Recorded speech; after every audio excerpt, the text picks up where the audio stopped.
Okay, where's that? All right, this thing.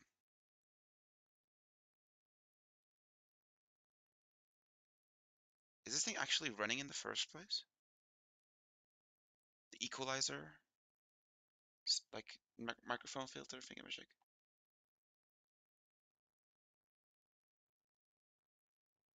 Um, there's a fucking Java update scheduler running in the background. Although it's not consuming any resources, so it's fine. I don't care.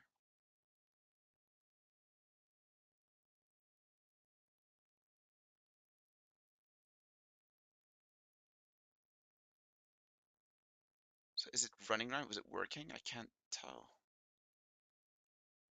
Um, no, it's equalizer something. Does it have to be on or something? Or whatever, I'll just keep it like this. Right, so it's another stream. I changed my build entirely. Lightning Spear. This build is, I mean, this skill is just insanity. This build, this build overall is just fucking wild. It's insanely like satisfying. It's good. Like it's much better than Rake and Spearfield and all that bleeding stuff. This one, I just can't believe this build is a thing. This is just like this is entirely contrary to the vision that Jonathan and his ilk constantly talks about. But yeah, I like it this way. You know what? I do. Yes. Shit, that's done. You need to get it. Oh shit, I'm using wrong skill. That's why. Okay, I was using wrong skill.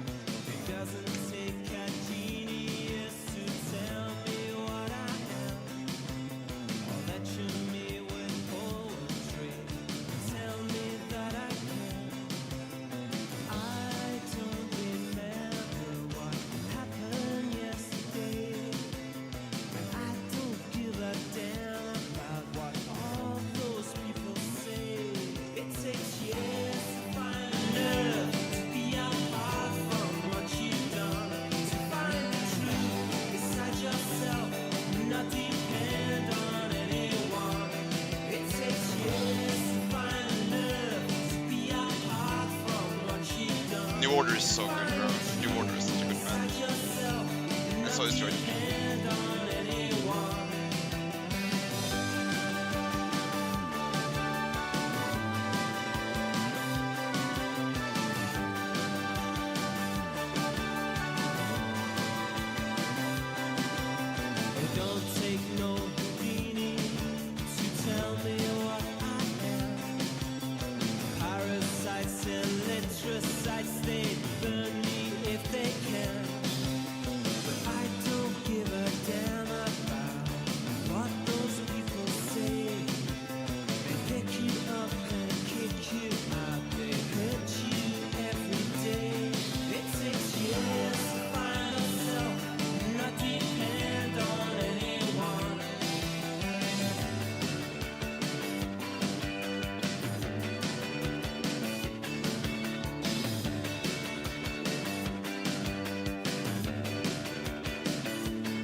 Oh god damn it, that was good. I mean, I don't know why I'm complimenting like video game NPCs for killing me.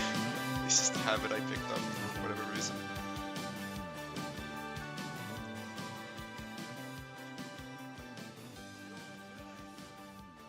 Just get down, please. God damn it.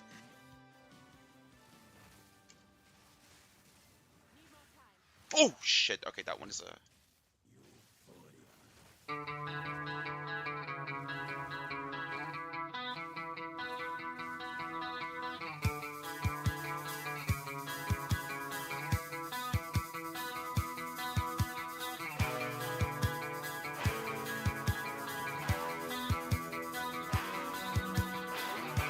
Okay, he's gonna do the attack again. I gotta run. No, no, no, no, no. Okay, I gotta get that.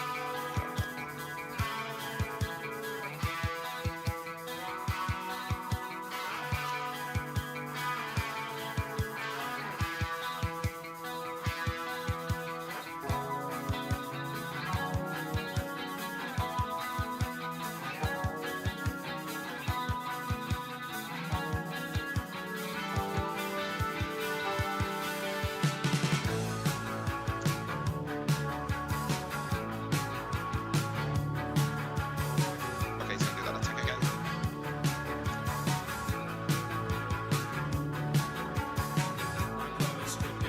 Another invulnerable to face.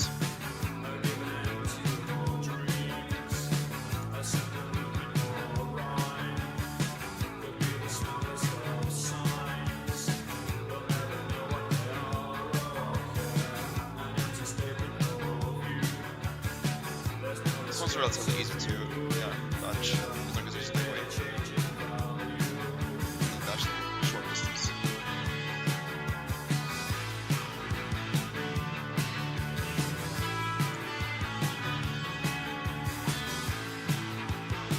Oh no.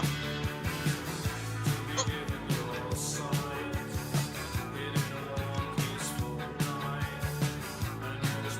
Another invuln face, that's perfect.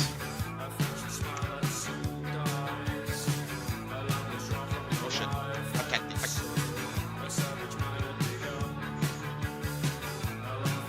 He's stopped doing this shit. Oh god, no.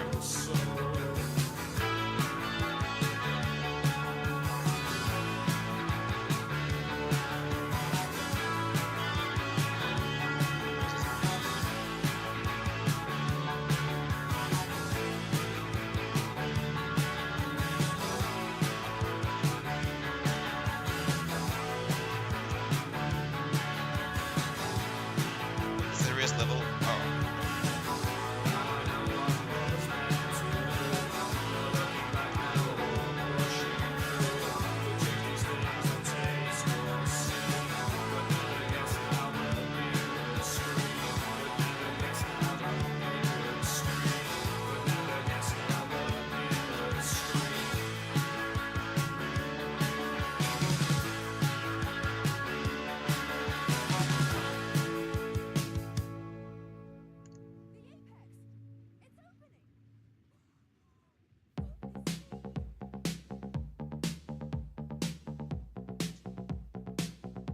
You buried me right where I belong. You buried me right where I belong. And still I'm waiting there. I'm waiting there. I'm waiting there on Division Street.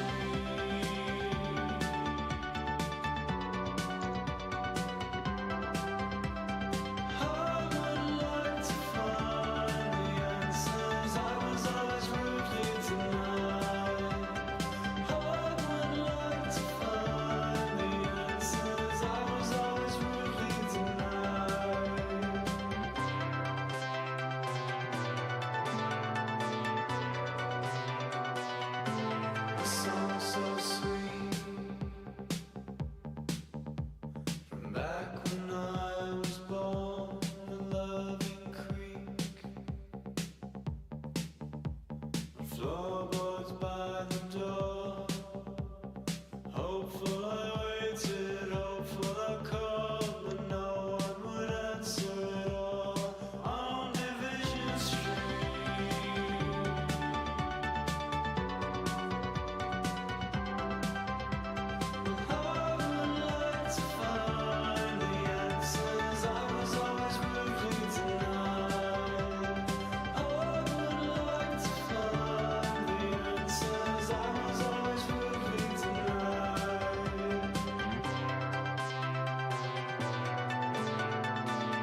Wait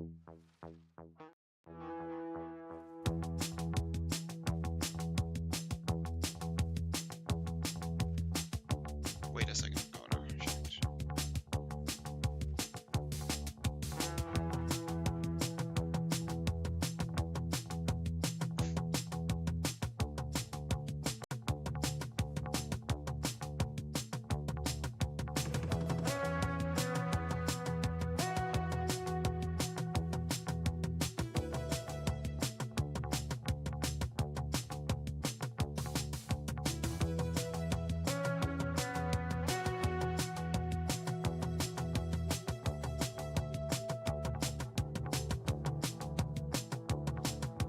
Reach up, call my name whenever you want.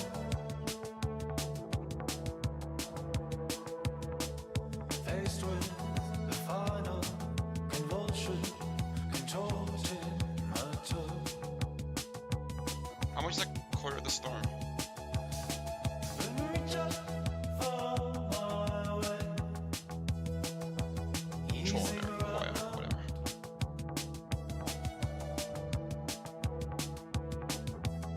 It's not a word that's exchanged. It's something else. And I'm watching you walk across that fine line. I died 100 times. Reckon you go, oh, let it bleed.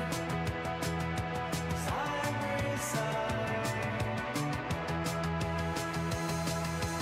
Reach up from my way.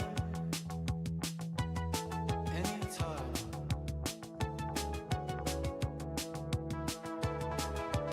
Rapid, indirect feelings. I qualify.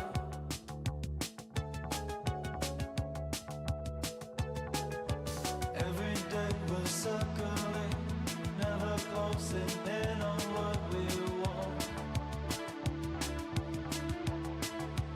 Oh, but can you feel them quickening?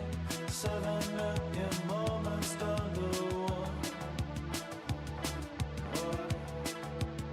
And I'm watching you walk across that fine line.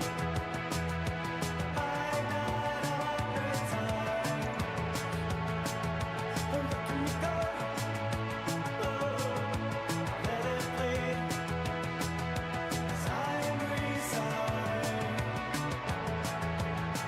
And I'm watching you walk across that fine line. I died 100 times. Where can you go? Oh, let it bleed. Side by side.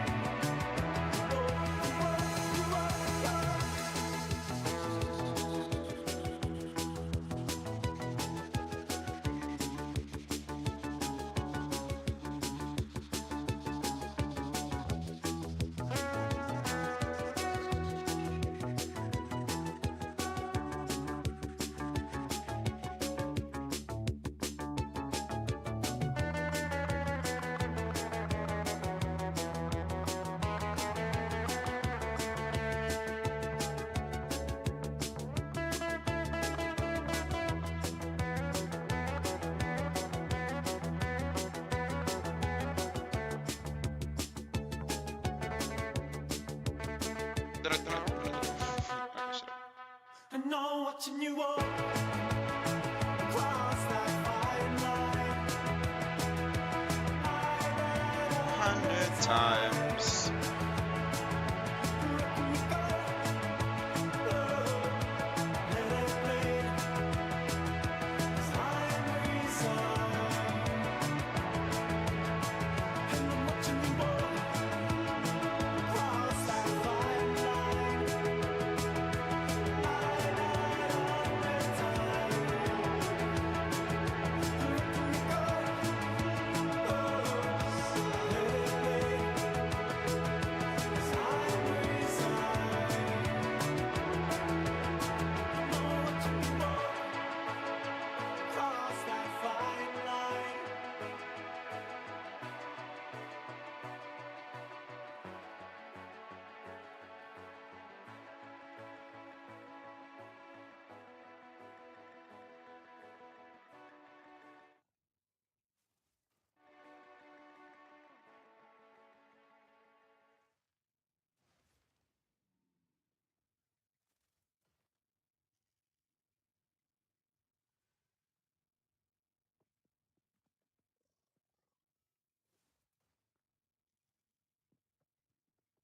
shield with like a lot of elemental res would be nice, yeah. This thing is quite good, which is, yeah, kind of surprising, considering its low item level. How's the amulet in this dude? Eh, not bad. I mean, these are like super top tier builds. I'm not gonna be jealous, I guess. Okay, amulet. Yep. What I want on the amulet, though.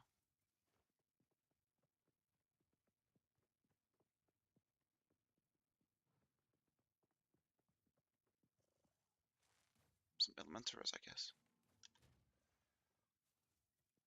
Namely, lightning res would be nice, yeah.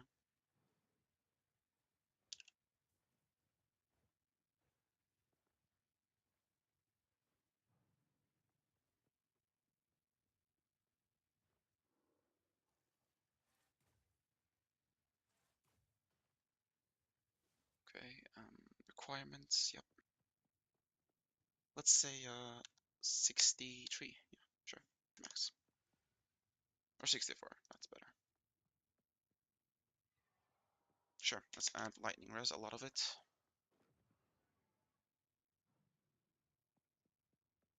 I guess I don't want anything else. I mean, maybe some spirit, but it's not really necessary.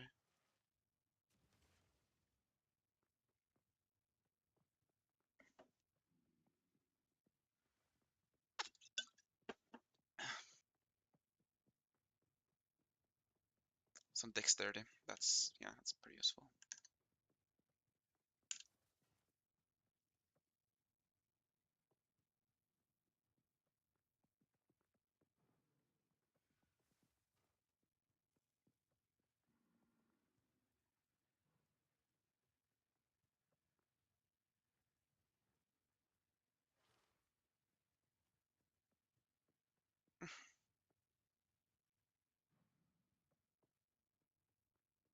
Yeah, there are some pretty good level, like low level requirement items. I like that.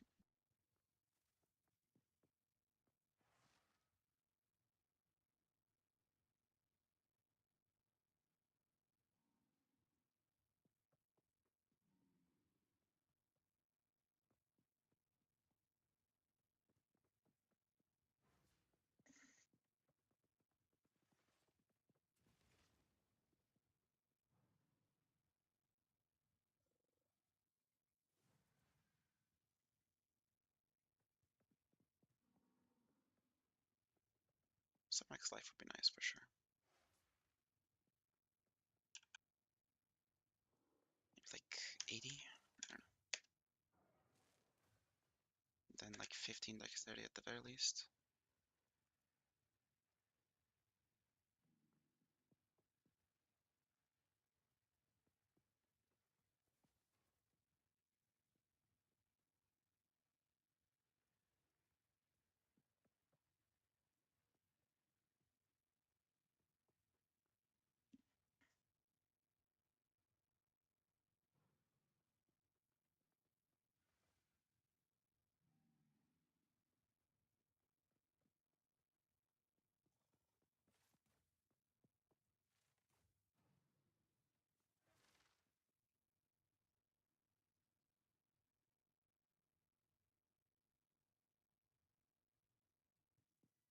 Well, these are a bit too expensive, but I think I can afford them. Oh, this one I can definitely afford, yeah.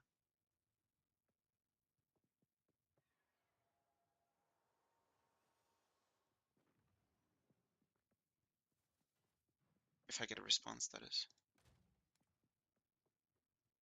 Oh, wait. I don't have an exalt. But I can get one. I can get 3. There's Alva. Oh, right here.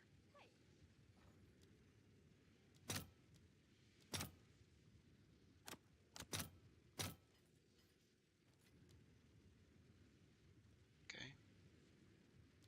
Shakish. Okay, that's 3 exalts. Hopefully the guy responds.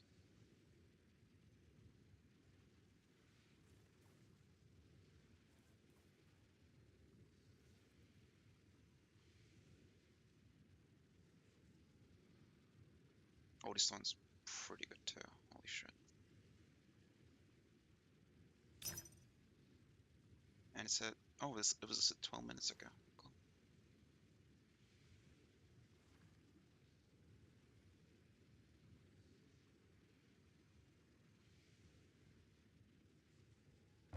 Oh, there we go. Thank you. Shit. Alright.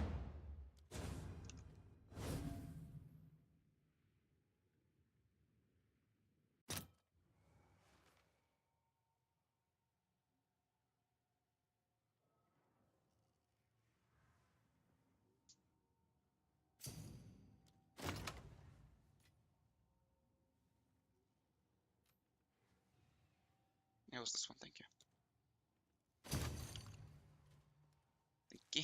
Take care.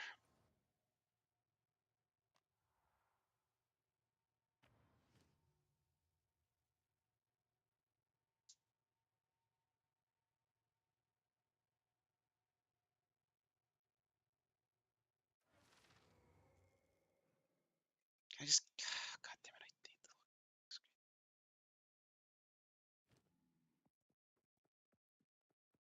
Alright, yeah, quite good. Much better, in fact. Holy shit.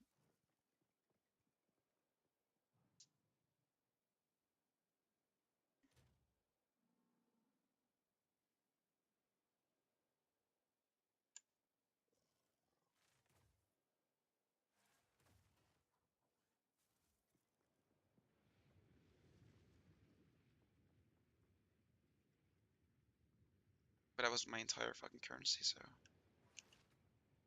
that's it, I guess.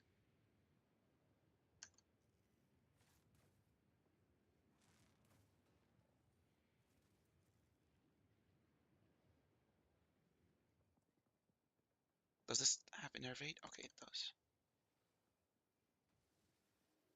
Then what am I missing? Reach? Huh.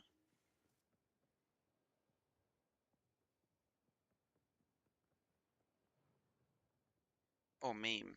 That's not really ideal.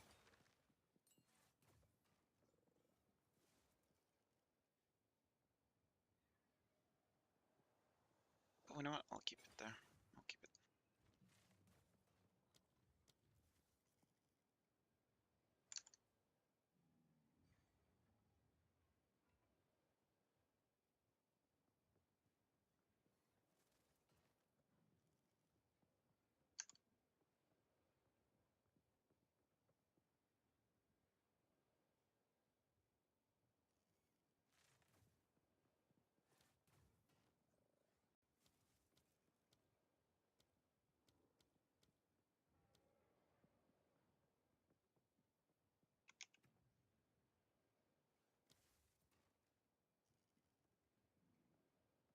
I mean, nobody cares about the projectile damage.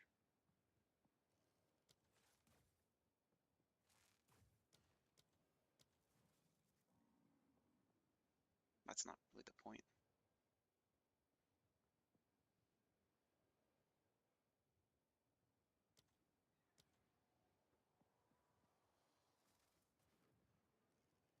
That's it.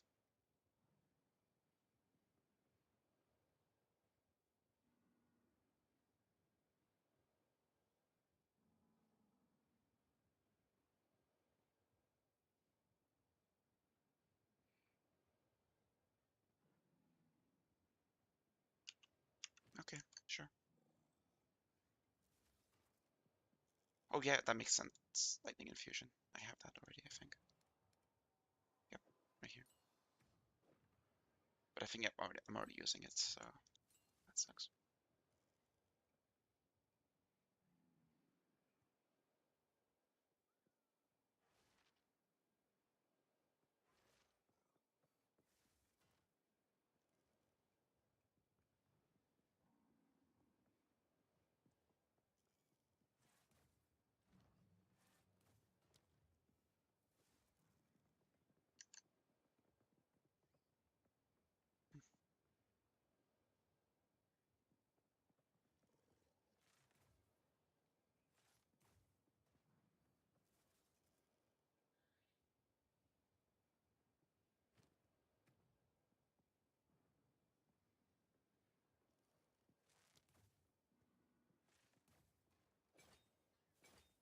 That's a lot of damage there. I don't want to give up on that.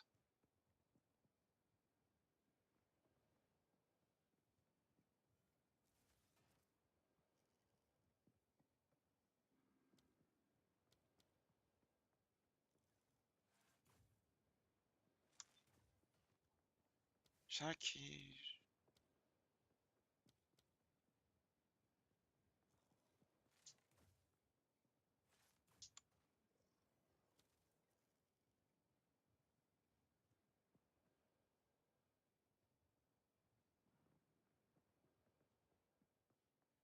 How about Combat Frenzy?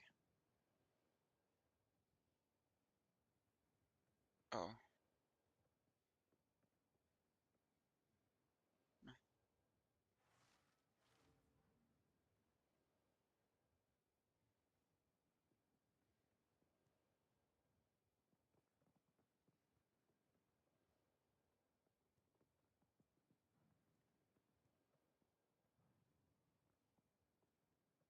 Okay, I need to upgrade my Stormlands for sure. I'm not sure what to use though.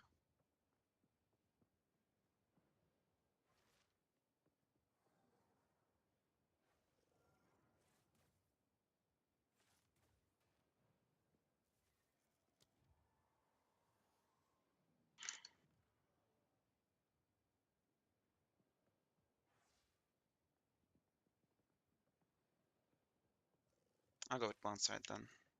I don't know.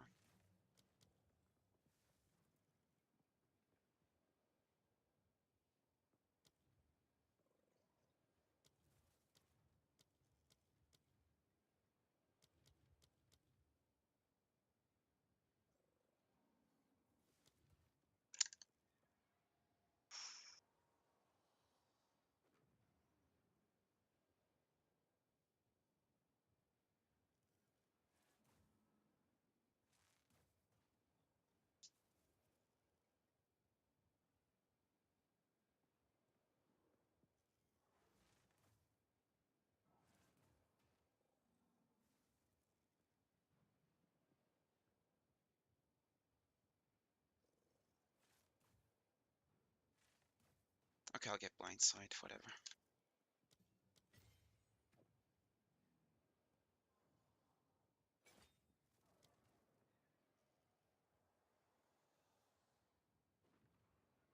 Wait, how about Sniper's Mark?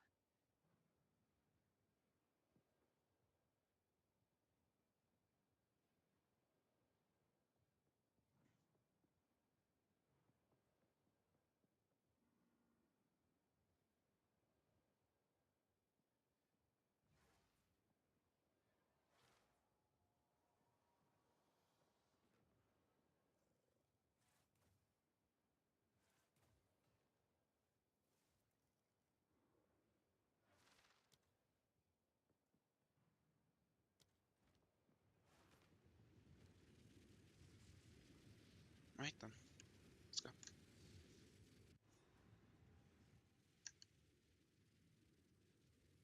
Are these living Ra? In the flesh? Hello! My name is Alva Valai. It was I I who hate killed Alva them. so fucking much. Don't run away. She's such a fucking idiot. They think we pose a threat. Let's go after them. Yeah, they think we pose a threat. Maybe let's go after them. It's like, is this a fucking child's cartoon? What is this shit? What is this goofiness?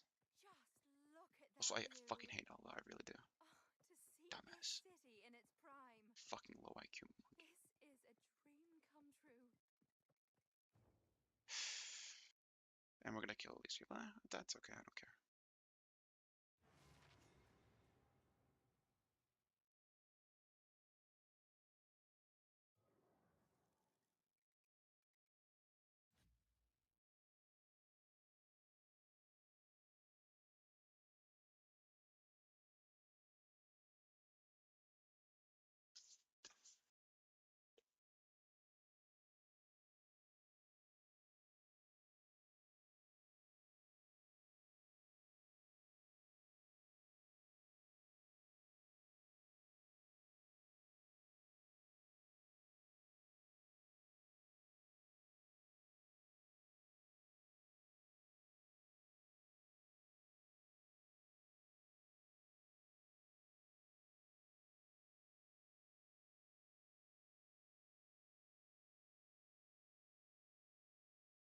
The neo-Victorian, neo-Nazi, lesbian piece. Okay, Tor's Cabinet. I'll just watch this video.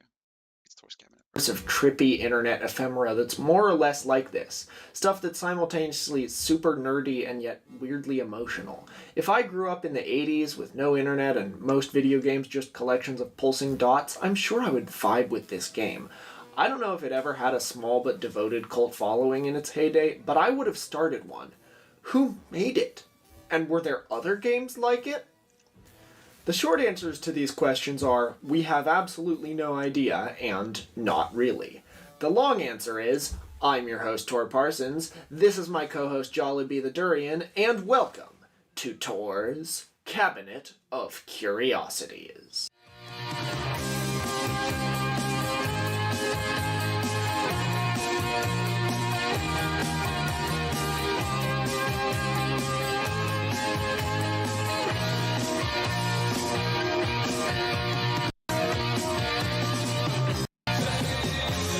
Game was So the developer of the 1987 Jack the Ripper game was listed as St. Bride's School, which I don't know if you might have noticed, it's a rather unlikely name for a video game developer. Weirder still was the fact that it was headquartered in a rural Irish village called Burtonport. Sure, Ireland is the Silicon Valley of Europe now. There are video game developers based in Ireland now. But in 1987, Ireland was poorer than Slovenia. Chances are the average Irish village in 1987 didn't have a single computer, let alone a video game company producing unusual and interesting games. What other games did St. Bride's School have up their sleeve? Well, in 1986 they put out Bugsy, a tale of a 1920s mobster rabbit who rises through the ranks of the Chicago mob, all while speaking in a strange dialect that sounds like an Irish attempt at sounding like an American film noir gangster. The final boss is, naturally, Al Capone. The same year, they put out a game called The Very Big Cave Adventure, which was a pun-filled parody of Colossal Cave Adventure, a hugely influential text-adventure game created way back in 1977. So, if they were winking at Colossal Cave Adventure, that suggests the folks at St. Bride's had a fairly detailed knowledge of video game history and were pretty dialed into the emerging game design scene. 1985 saw The Snow Queen, based on the same Hans Christian Andersen story that Disney would later make Frozen out of, and a few other strange games were released across the 80s. But the first known game ever released by St. Bride's School was one simply called The Secret of St. Bride's, a mystery set at a boarding school where everyone seems to believe they're in the Victorian era. Okay, well, that explains the name of the company. They named themselves after the first game so that people would know their later games came from the same people. You know, so that people go, oh, those people, I like their stuff. No, definitely not. It's way more complicated than that. I want you to listen to the opening narration of The Secret of St. Bride's and really take it to heart. Today you've a mystery to solve. Last night you arrived at St. Bride's. The mistresses and girls really believe they are in an old-style boarding school. You even wonder if you're not a bit mad to think you're from the 1980s. You want to find out what's going on while you still can. Your adventure starts here. And so does ours. Because almost everything in the game, The Secret of St. Bride's, was true of the real-life St. Bride's School. It was, supposedly, an all-girls boarding school in a grand old manor on a one-street seaside Irish village. People in Burtonport would see the faculty of St. Bride's going around town in bonnets, bustles, and sweeping Victorian dresses. They would speak in an antique literary form of English. They would clop down the street in clogs in the middle of the night. Townsfolk remember the same women at St. Bride's giving different names depending on who they were talking to. And they made video games. In one of the many surreal anecdotes about encounters with St. Bride's, an electrician recalls being called on to fix their Commodore 64 computer. It seemed to be the only electric thing in the whole house. The inside of the house was dark, with women going around holding candles out in front of them.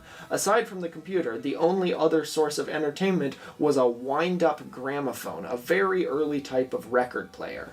A woman calling herself the headmistress, who some people remember being named Mariana, and others remember being named Bridget, told the electrician that apart from the computer, quote, "we live in the dark ages."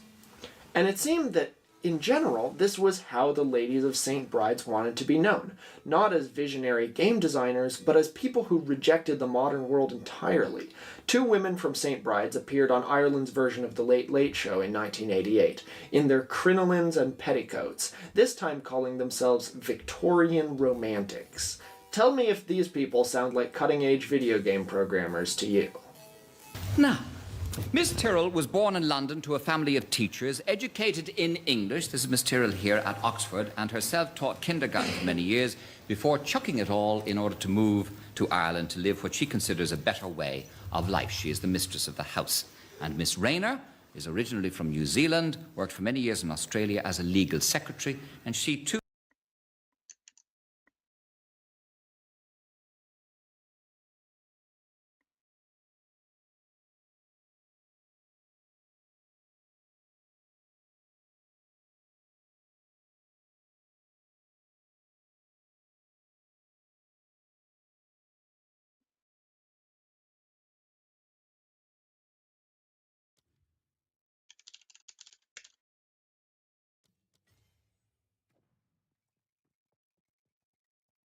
What?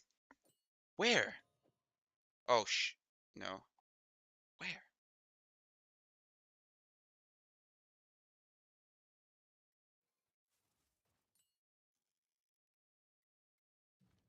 Okay then, whatever.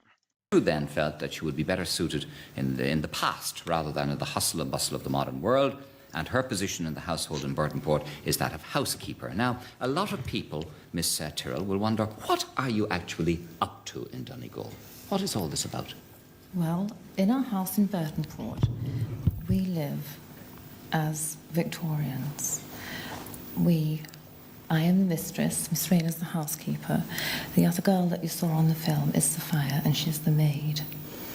And there are also other people in the house who are my friends, and we think of ourselves as the family, although we're not related. Yes. And what is the purpose of this experiment? Why are you living this way in these Well, clothes? we live this way because we like it, because we have fun dressing in beautiful feminine clothes, because we enjoy listening to records on our wind-up gramophone and different ways that we have of entertaining ourselves. We don't concern ourselves with the present at all. We live in a little world inside our house. We like the beauty of the area we live in, and that one drives through if one's going to Donegal Town or somewhere like that. It's a world apart, really. Making video games wasn't the only side hustle St. Bride's School was involved in. More characteristically of them, they had a business making and selling Victorian clothes, stitched with old-fashioned, hand-cranked sewing machines, and they published an amateur literary magazine called The Romantic. But their biggest industry, or at least the one they advertised the most, was the school itself. Straight-faced ads ran in British and Irish newspapers throughout the 80s, touting St. Bride's School as a genuine boarding school, with a standard classical curriculum, the cardinal subjects being mathematics, elementary Latin, grammar, and literature. The day begins with the rising bell at 7:30. Our girls receive the healthy benefit of lively sea air and fresh, open countryside, and in the matter of sunshine, so vital to the health of growing children, we are singularly well favored.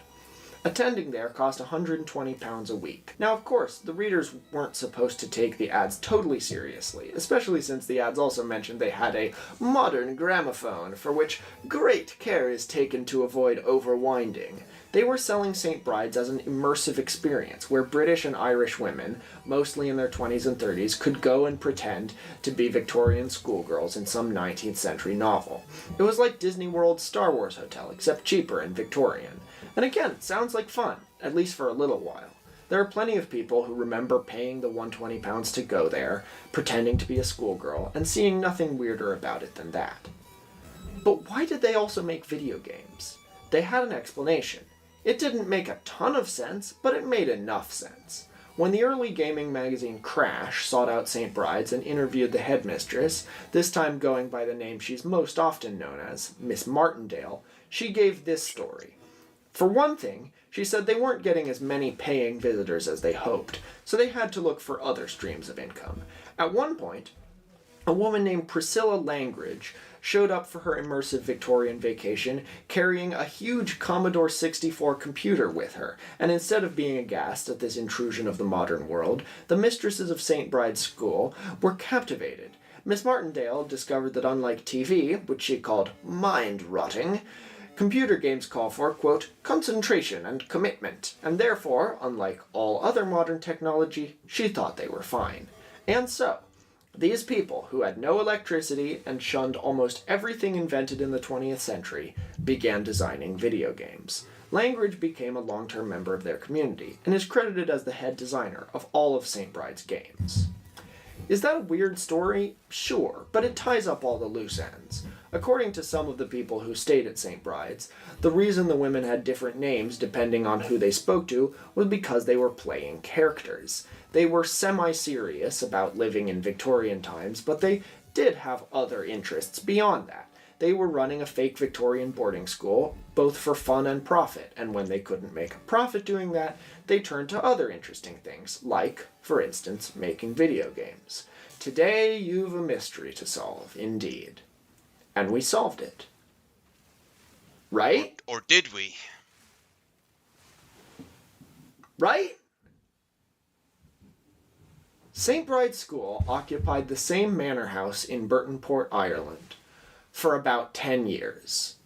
They had a shaky peace with the locals of Burtonport, who saw them as harmless eccentrics, until February 1990, when the headmistress, who was now going by Miss Partridge and may or may not have been the same person as Miss Martindale, was fined 100 Irish pounds and served 2 months in jail for caning a woman she referred to as her maid. At her trial, Miss Partridge defended herself by saying her maid knew what she was getting into and had signed a contract that specified corporal punishment was okay. Around then, ads for St. Bride's began to turn up in other places, not just in mainstream newspapers like the Sunday Times, but in adult magazines. Here they offered a different service. For £75, both men and women could be, quote, disciplined. Was the real secret of St. Bride's something way kinkier? The press really ate up this discovery. The chaste Victorian boarding school that women supposedly went to just to relive their innocent childhood dreams was actually something a lot more scandalous. And looking back at the details of the school, people began to wonder why they didn't see this before. They referred to women as maids. In a 1984 interview with Woman Spirit, a lesbian feminist magazine published in Oregon, one woman from St. Bride said that, quote, some maids like to tell others what to do, and some maids like to be told what to do. A photographer who was invited into St. Bride's to take photos of their video games alleges that in the house's dark maze of halls, he saw a padded rubber room, which he was quickly ushered past and never got mentioned again. When the women of St. Bride's left Burtonport in 1992 after their house was repossessed, they cast off all doubt about being a fetish outfit. The former owners, retaking the house, found whips, handcuffs, and BDSM magazines in the house, all of which St. Bride's had been selling by mail order under various other names. By then, Miss Partridge / Miss Martindale and co. had decamped to Oxford, where a curious Sunday Telegraph reporter paid to get punished, for research purposes only, I'm sure. In 1995, Miss Martindale / Miss Partridge released a book called The Female Disciplinary Manual, and publicized it with a press tour in which she spoke about the necessity of corporal punishment. But clearly this wasn't the whole story either, because all the kinky stuff went alongside the neo-Victorian stuff. One doesn't explain the other, rather this just adds a whole separate third dimension to St. Bride's. Before, they were a neo-Victorian immersive experience destination that also made video games. Now, there are still all those things, and are also kinky lesbian dominatrixes. Adding this bizarre new twist doesn't actually clear anything up. The video games may have deliberately stoked controversy to sell, but they definitely didn't have anything adult in them. As for St. Bride's as a place to go to the Victorian era on vacation, that wasn't connected either. St. Bride's School didn't practice corporal punishment on its paying students. The official magazine they published, The Romantic, didn't have any 50 Shades stuff in it. It was a genuine literary magazine of dull neo-Victorian poetry and art, with columns titled things like Pippa's Pipsy Page and Parlez-vous Romantique. When St. Bride's moved to Oxford in the 90s, they would hold black tie soirees with students where their old wind-up gramophone played music hall songs, cocktails were paid for in shillings, which stopped being legal tender in 1971, and guests were forbidden from talking about anything that happened past World War I. There was a man in the group at this point, a butler called Mr. Bowes, who an unnamed Oxford student described in the Sunday Telegraph as a, quote, rather odd person. There's no other record of who he was or why he was odd. Upstairs in the same house, paying customers would get disciplined, but the students attending the soirees had no idea that was happening, and they didn't see anything sexual about St. Bride's. So, we need to go even deeper. Remember how I said St. Bride's house in Burtonport got repossessed? Who repossessed it? Who were they renting their house from? Well, give a listen to this clip. Turn it up. The audio quality isn't great.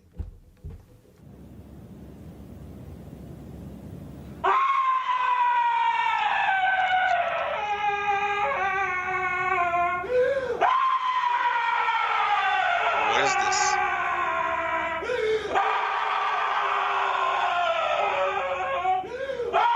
What the fuck? This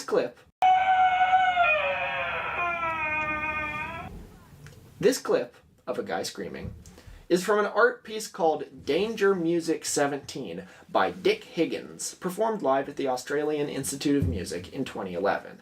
There's an introduction to it too, which does not consist of screaming here. In Danger Music number 17, Higgins sets out to see just how much expression he can cram into a minimal unit. This was one of Higgins' favourite scores to perform, and once he performed it at a friend's party and was promptly asked to leave. Back when I did Coast Capital on the wonder. radio at my college, I used Danger Music 17 as bumper music all the time.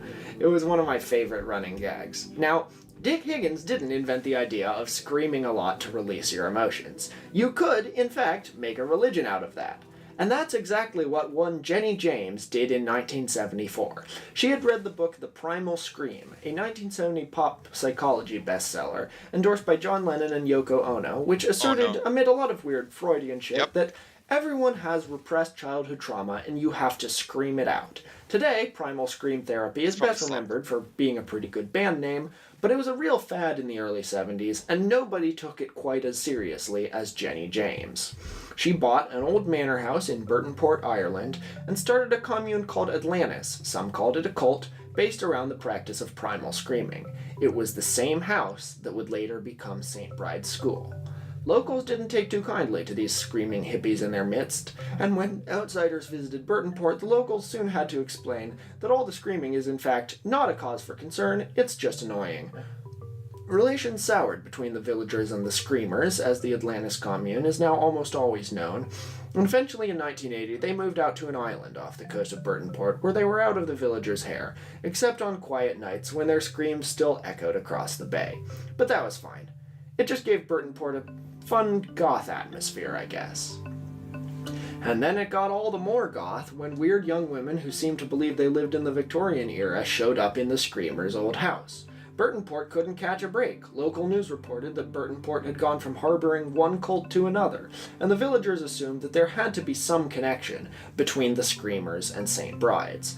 A Burtonport resident interviewed by BBC Ulster in an investigation into St. Bride's said that the so-called headmistress of St. Bride's definitely had a connection to the Screamers. He knew her as Bridget, but she was probably the same person as Miss Partridge and Miss Martindale, and possibly the same person as Priscilla Langridge, the video game designer. There were definitely multiple people who appeared in public as Langridge, and the story of her arriving at St. Bride's with a Commodore 64 under her arm is doubted by most people covering the story. Whether or not St. Bride's originally had ties to the Screamers eventually fell into conflict with St. Bride's and repossessed the house, which they still owned. According to several Burtonport residents, there was a days-long standoff between the Screamers and the Ladies of St. Bride's in 1992, which ended with two of the Screamers entering through the window and St. Bride's being driven out, disappearing off to who knows where, before they resurfaced about a year later in Oxford. We do know this: St. Bride's didn't evolve organically out of the Screamers. The group that became St. Bride's arrived in Ireland from Yorkshire in the north of England around 1980. They called themselves the Silver Sisterhood or the Rhenish Community, the latter being a reference to the Welsh mythological figure and Fleetwood Mac song inspiration Rhiannon. St. Bride's was coined when they moved to Burtonport. The first serious report on the Silver Sisterhood comes from 1982, where the Irish national broadcaster RTE made a mini-documentary on them. This is before anyone even suspected them of being into kinky stuff, before they started releasing video games, and before they started selling all-inclusive vacations at their fake Victorian boarding school, and the clip paints a very different picture of them. According to this mini-doc, they really were a cult, albeit not a very threatening one. They were a matriarchal society that grew all their own food, made their own musical instruments, and generally lived a simple hippie commune lifestyle of drum circles and worship of the mother goddess. The second wave feminist idea of a mother goddess went way beyond just this niche community. It was common among feminists of the time and was based on an actual historical theory that pre-agricultural people had been peaceful and matriarchal, worshipping a single goddess associated with nature, fertility, and femininity, before men overthrew the mother goddess and replaced her with a violent, sex-obsessed patriarchy.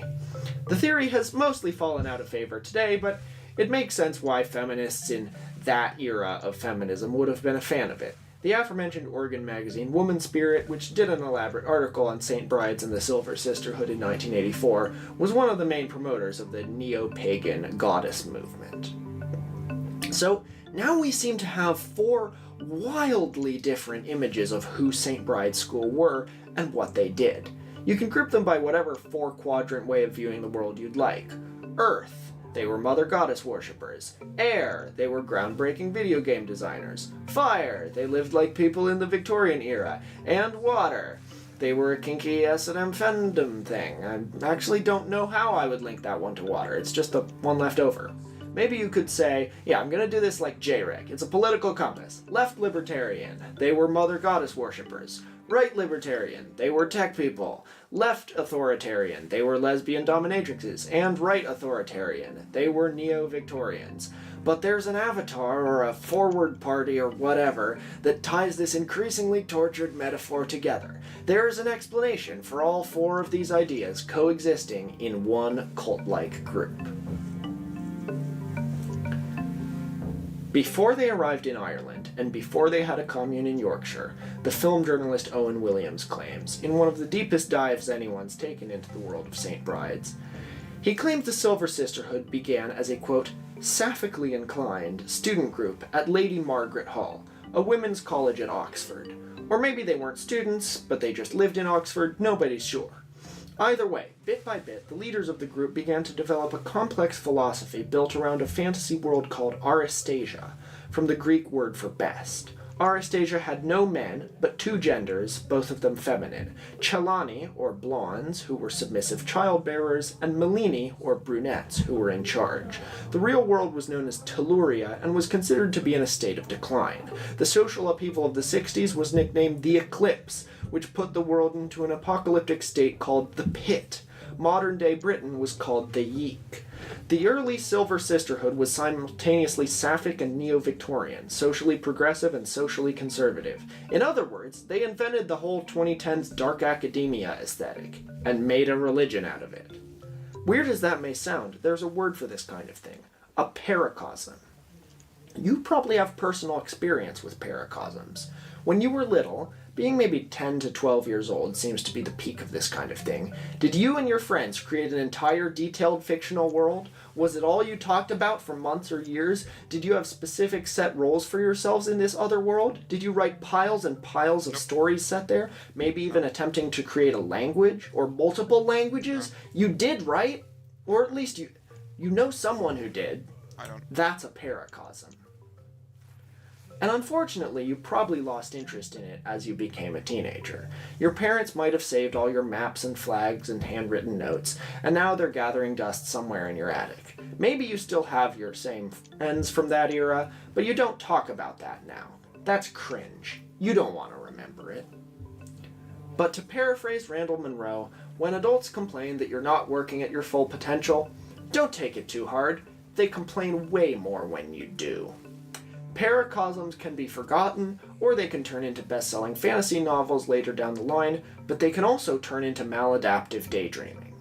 If a paracosm arises between multiple people as a response to stress in their real lives, it can take over. It can become their real world. Peter Jackson may have created the best on-screen treatment of a paracosm, and it's not the Lord of the Rings movies, even though Middle-earth did begin as a paracosm created by J.R.R. Tolkien in order to create societies that spoke his constructed languages. But before Jackson directed Lord of the Rings, he directed a movie called Heavenly Creatures, based on a real-life murder that happened in his native New Zealand in the 1950s. In 1954, the working-class college groundskeeper Honora Parker was bludgeoned to death with a brick by her own teenage daughter Pauline and Pauline's friend Juliet Holm. Parker and Holm had initially bonded over having numerous health issues and turbulent family lives, and they coped with the stress by creating an elaborate fantasy world called Barovnia. As their real lives took turns for the worse, Barovnia became a religion. Parker and Holm began to believe that they would go there when they died. And when Holm's parents got concerned that the girls were bad influences on each other, and planned to send Holm to live with her relatives in South Africa, Parker decided that she had to go to South Africa too. But there was no way her mom would let her, so her mom had to be taken out of the picture. These were smart, precocious teenage girls, driven to the point of committing murder because their fantasy had overtaken reality. So now it's not too hard to picture how the Silver Sisterhood got started. I find that I emphasize how the 1970s were a really bad time to be alive a lot on this show, to the point that I've come to see it as a bit of a running joke, but it's true, and it was especially true in Britain.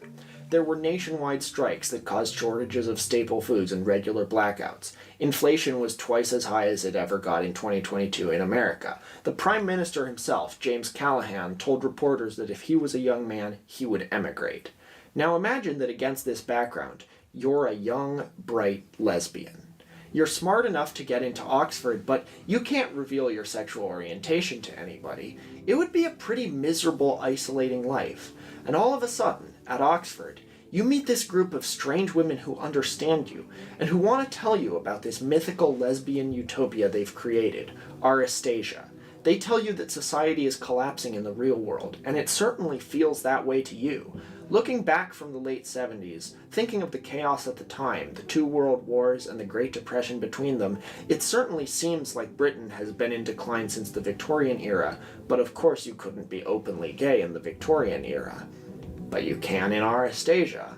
Of course you would allow that world to take over your real life. It's how all cults start. Find a sad, downtrodden victim and tell them there's a solution to their suffering, only I don't think anyone in the Silver Sisterhood was doing it in a con artist, we're gonna start a cult and they're gonna worship me sense. I think they created Aristasia together, as a paracosm. So, even though the Sisterhood worshipped the Victorian era, or at least their romanticized vision of it, they weren't totally against technology. Once they started St. Bride's School to make money off their neo-Victorian homestead and guests started arriving, they had to make sure everything was period accurate, but they also saw in computers potential for further escape from the real world. There's a website in the Web Archive called the Encyclopedia Aristasiana, which includes a glossary of Aristasian terms, one of which is Electraspace, defined as the Aristasian portion of the internet. There was an Aristasian embassy in Second Life. St. Bride's wasn't against modern technology, they were just against modern society. They lived according to Victorian morals, except for all the kinky lesbian sex presumably, but more than anything, they wanted to escape from the real world into Aristasia, however they could. Most of the video games developed by St. Bride's School have strong female main characters, and remember how the Jack the Ripper game ends up in a magical feminine fantasy world. But their obsession with the decline of British society brought the Silver Sisterhood comfortable bedfellows. When the Screamers repossessed the Burtonport Manor, they found not only lots of S&M gear lying around, but also neo-Nazi periodicals. Yeah, I bet you weren't expecting that twist, except that I put it in the title, so actually I bet you were wondering, when's he gonna talk about the Nazi part? Apparently, Miss Martindale, who probably was the same person all along, unlike most of the other Silver Sisters, she had been corresponding for 2 years with John Tyndall, the leader of the white supremacist neo-fascist British National Party. In the letters, Tyndall expressed admiration for the way the sisterhood wanted to isolate itself from the modern multicultural world. He said that he was, quote, spiritually with one foot in the 19th century and the other perhaps in the 17th and 18th. The Silver Sisterhood was also involved in a rather less explosive, but also traditionalist political movement. Miss Martindale was one of the public faces of the cleverly named Don't Give an Inch campaign in the 1990s, which sought to reverse Britain's shift to the metric system. Some former St. Bride's residents have spoken up about the Nazi ties, saying that if Miss Martindale was involved in something like this, they certainly didn't know about it, and they certainly wouldn't have supported it, but others disagree. One person who claims to have known the sisterhood when they were in Oxford in the 90s, says that everyone in the area knew they had fascist sympathies. It's hard to imagine a bunch of lesbian feminist separatists, which is really what they were, being all chummy with neo-Nazis, but on the other hand, they did have a rose-tinted nostalgia for the peak of the British Empire. Either way, it shows that they sank deeper into their paracosm than they should have. And then what?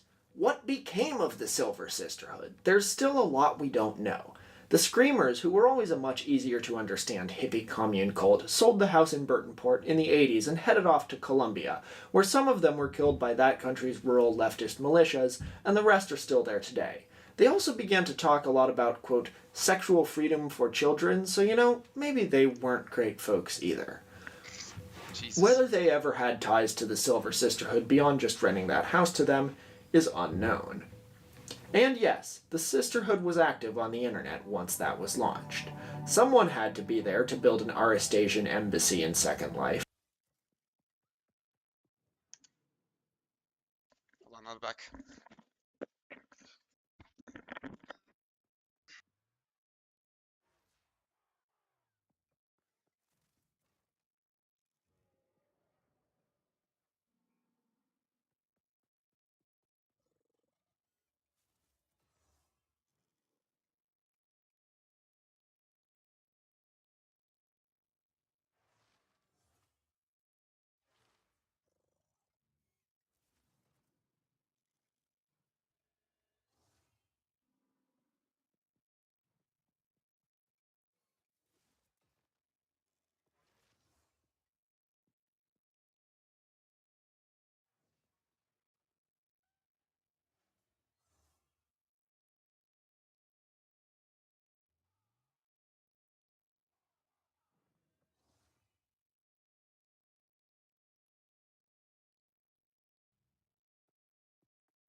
There's the aforementioned Encyclopedia Aristasiana that was still up until 2012 and was last edited in 2011 by someone with the username Miss Serena. Who's she? And there's a website that's still up called daughtersofshiningharmony.com that seems to promote all the same ideas the Silver Sisterhood believed in, although I'm not sure the site is still being maintained. But someone's paying to keep it up. Who? Miss Martindale eventually resurfaced, seemingly out of weird lesbian cult stuff for good. Under a different name,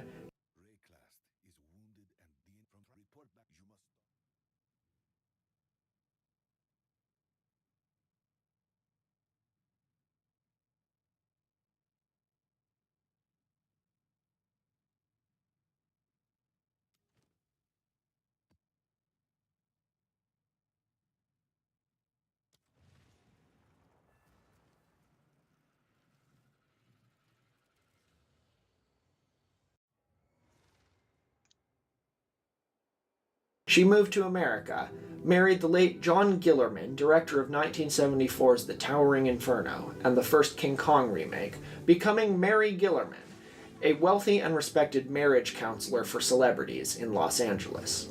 She also put on a one-woman play in 2019 titled, I'm not making this up, From Crazy to Sane, or Am I? Her true name, age, and origin before the 1970s are still completely unknown. There were presumably, at least into the 2010s and maybe still today, people who believed in Arastasia. And ultimately, despite all this, I'm not sure we have a real explanation for why they made video games about branching caves and rabbits that were Chicago mobsters. In the words of Owen Williams, some things about St. Bride's and the Silver Sisterhood will remain. A riddle wrapped in a crinoline inside an enigma.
Day in, day out, day in, day out, day in, day out, day in, day out.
the things you do, and you want to be me, because you think I'm free.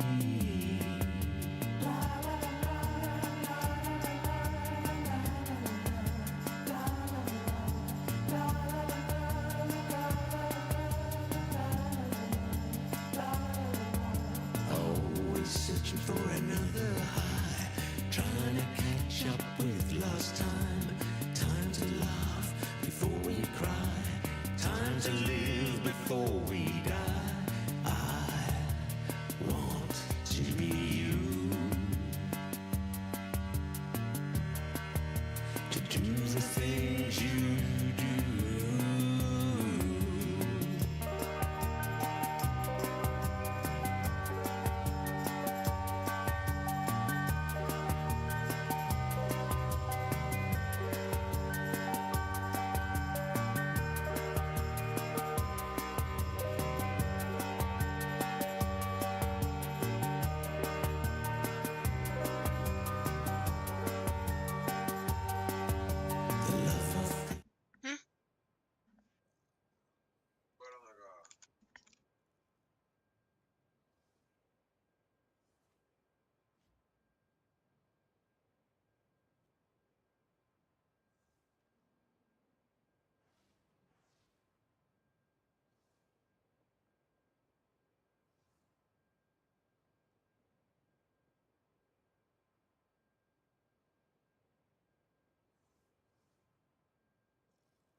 Welcome back to Tor's Cabinet. It's been just a couple of days, but I have longer hair now. I got a mat on my desk. And welcome to my Accept the Update episode last week.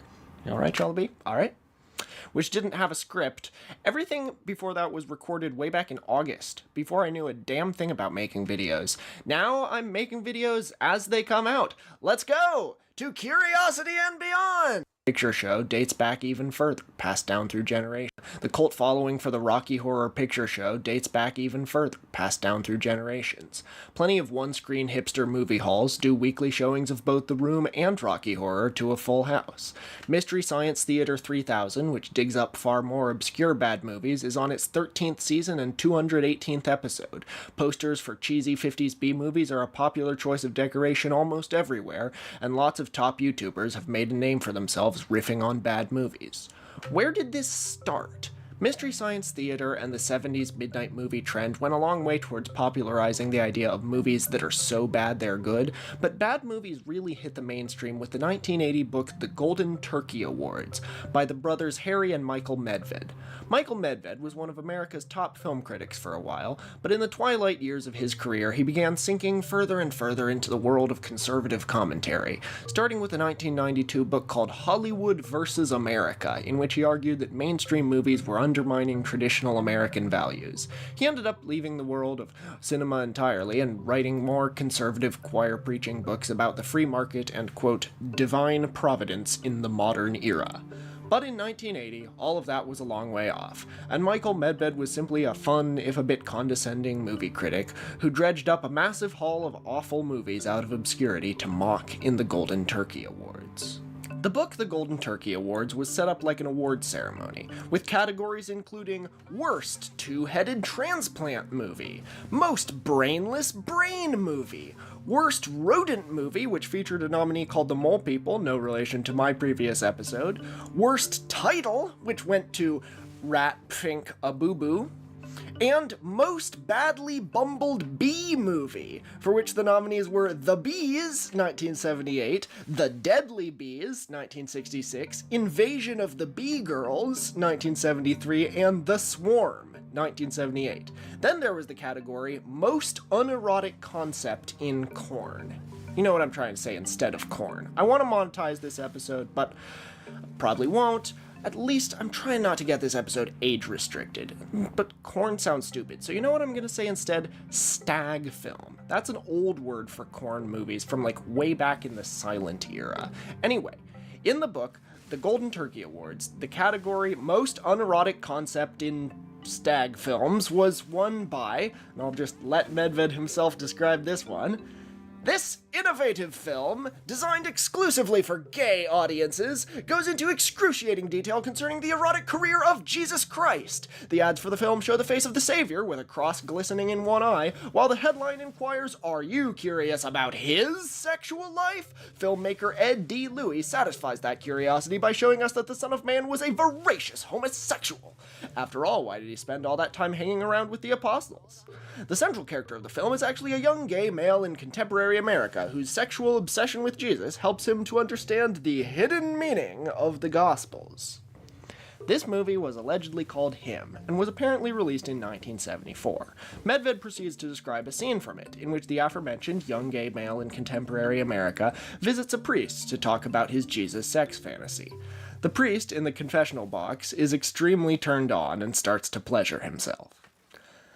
Most of the films described in the Golden Turkey Awards weren't hard to find. Obscure as they may have been, most turned up at the bottom of video store bargain bins or in the dusty back rooms of one-screen theaters. Many later featured on Mystery Science Theater, the creators of which credited the Golden Turkey Awards with inspiring them to create a show based on roughly the same concept. Once the internet went mainstream in 1995 and IMDb sprung up to diligently archive nearly every film known to humankind, the search for the last few films listed in the Golden Turkey Awards that were still hard to find became a lot easier. But Him was still stubbornly lost. It didn't seem to exist anywhere outside Harry and Michael Medved's book.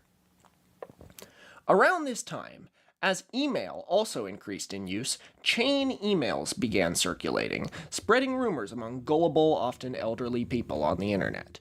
The venerable fact-checking site Snopes was started to debunk those rumors, and one of the most popular and long-standing email myths was the claim that some prominent director, who it was varied depending on who the biggest names were in Hollywood at the time, was planning to direct a movie about the life of Jesus that depicted him being gay. In the year 2000, Snopes ran a comprehensive article debunking the gay Jesus movie claims, in which they dug deep into the history of films about Jesus and found that, despite being one of the most portrayed characters in film history, there were no known films, either in existence or in pre-production, about a gay Jesus. They did find Medved's review of the movie Him, but dismissed it as a hoax that never existed, and they had decent evidence to back this up. At the beginning of the Golden Turkey Awards, Harry and Michael Medved included a note.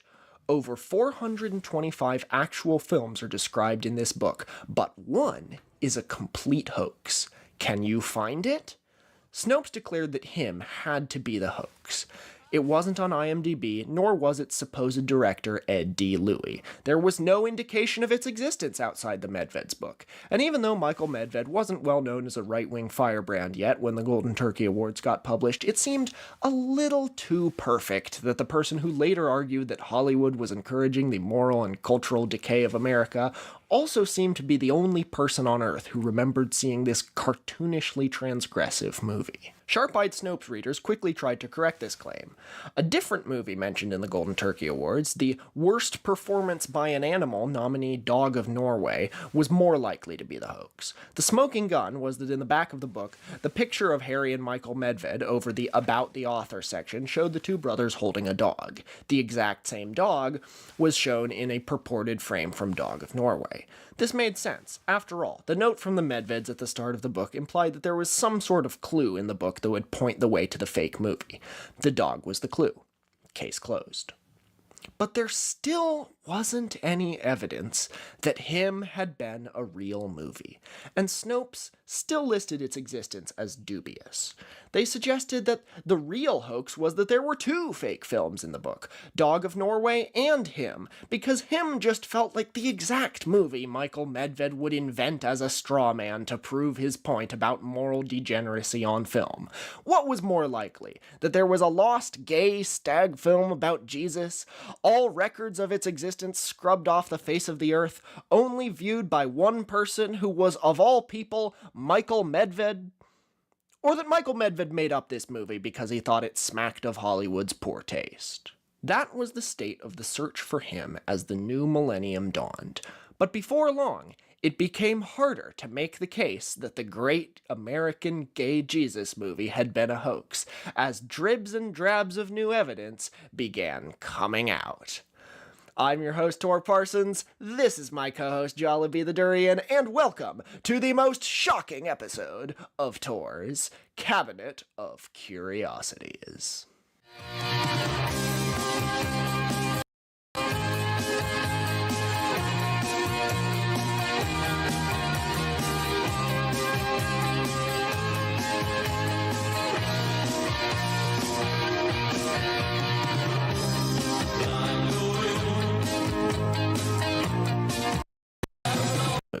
The first indication that someone other than Harry and or Michael Medved knew about the existence of Him came in 2003, when Pimpadelic Wonderland, a website devoted to 1970s nostalgia, posted what appeared to be a newspaper ad for the movie, casually tossed off amid a long list of obscure, hard-to-find 70s movies.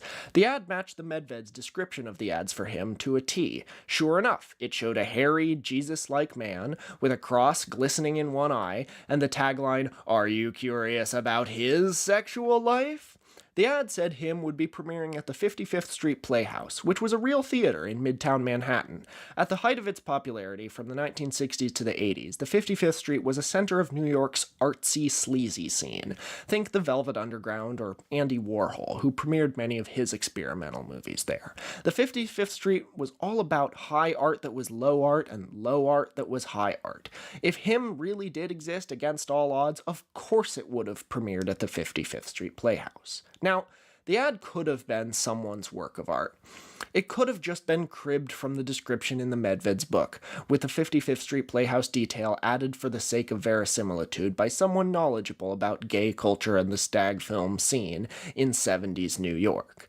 But it would have been an impressive Photoshop job even today, and it would have to be a godlike Photoshop job for 2003. It looked like, against all odds, Him had been a real film. So, if it had been real and played at a relatively well-known venue in New York, where were all the people who had seen it? Where were the reviews? Where were the dusty VHS tapes of it at adult video stores? Well, the latter have yet to show up. Spoiler alert, Him remains lost to this day.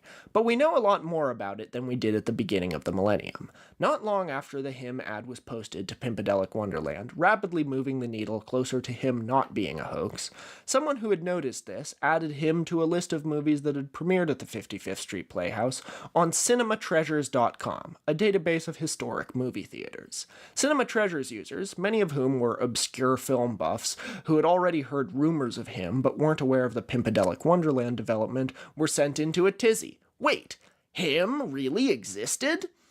Among them, one person commented what they claimed was a review of Him from April 1974, in none other than Variety, which read, "Pic depicts graphic sex acts involving Jesus Christ and includes a scene in which a priest is seen masturbating while listening to a confession. The gay-oriented film is about a young man with a sexual obsession for Christ."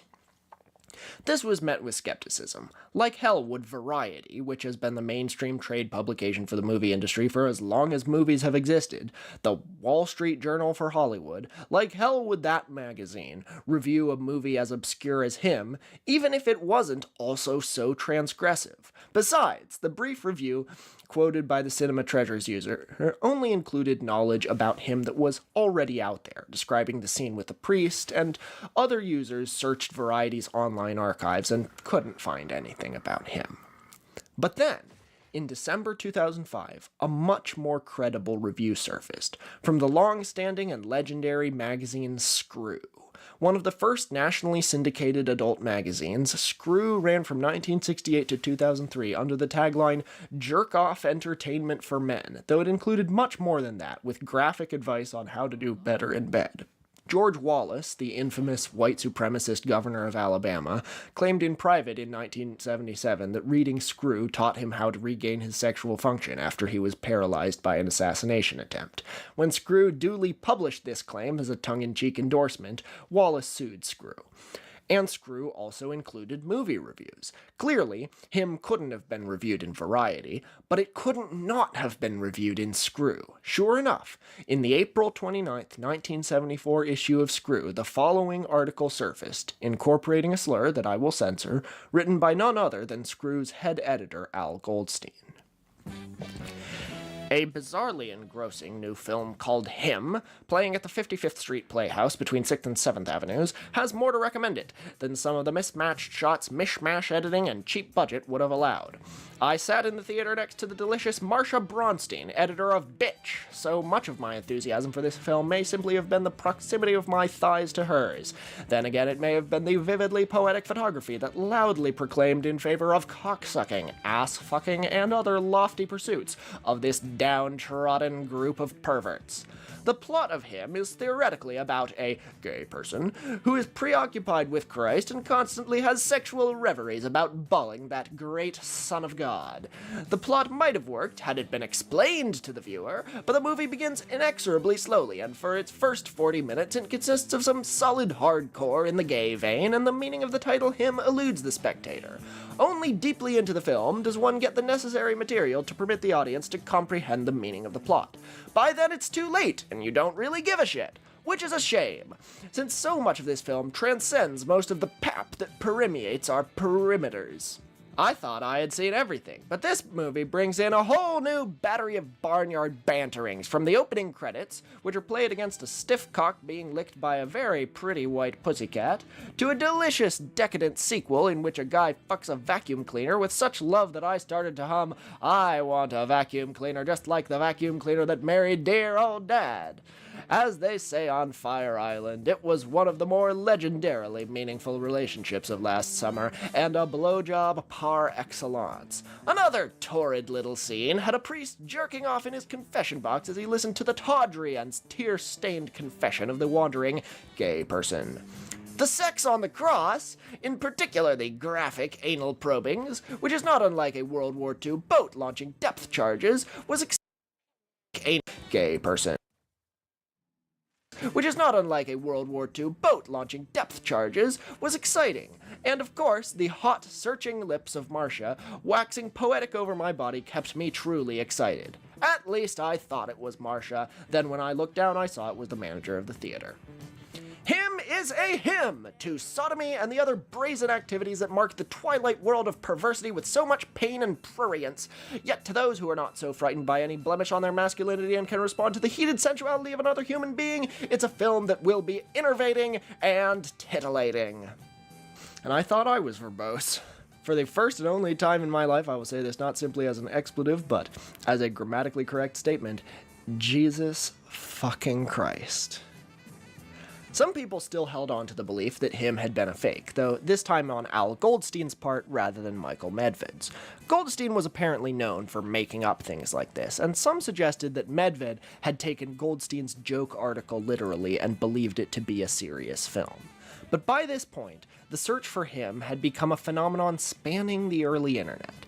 It's unfair to say that everyone interested in finding Him wanted to watch the apostles slickle the Son of God's pickle. They wanted to find it because it was so weird, so unique, that it just deserved to be seen, even if nobody wanted to see it. The Goldstein hoax theory was disproved when the Google News Archive went live, and more reviews of Him from spring 1974 were discovered. The Village Voice had apparently not just reviewed it, but carried many ads for it from March to May 1974, and amazingly, the Village Voice review quoted the very same Variety review that had popped up on Cinema Treasures, implying that yes, Variety, the most mainstream movie magazine there is, really had reviewed a gay stag film in 1974.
Unfortunately, chances of finding a copy seemed low.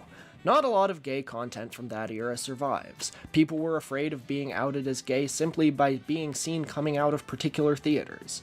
People making gay films rarely, if ever, gave a thought to posterity. Joe Rubin, a collector of, quote, all-male cast films, says that 20% or more are likely lost forever.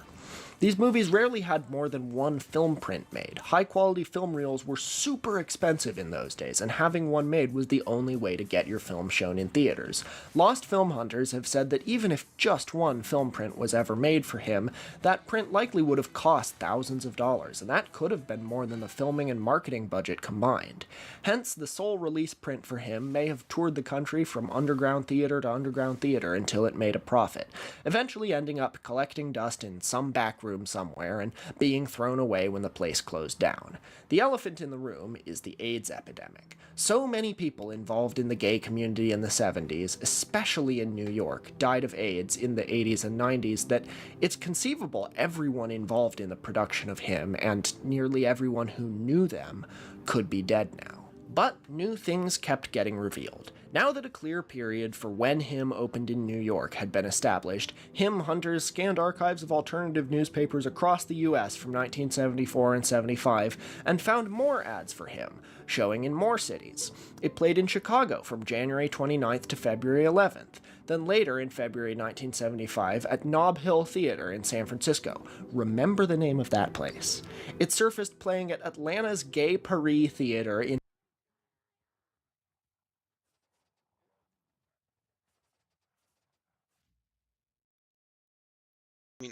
Of course it played in Atlanta.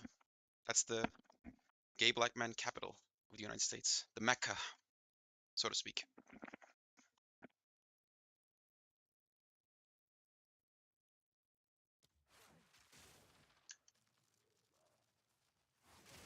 Wait, what? I can't fucking. Oh, March, oh, there we go. in the Detroit suburb of Highland Park, Michigan in April, in Pittsburgh in May, Houston's French Quarter All-Male Cinema in August, and finally back at the 55th Street Playhouse in January 1976.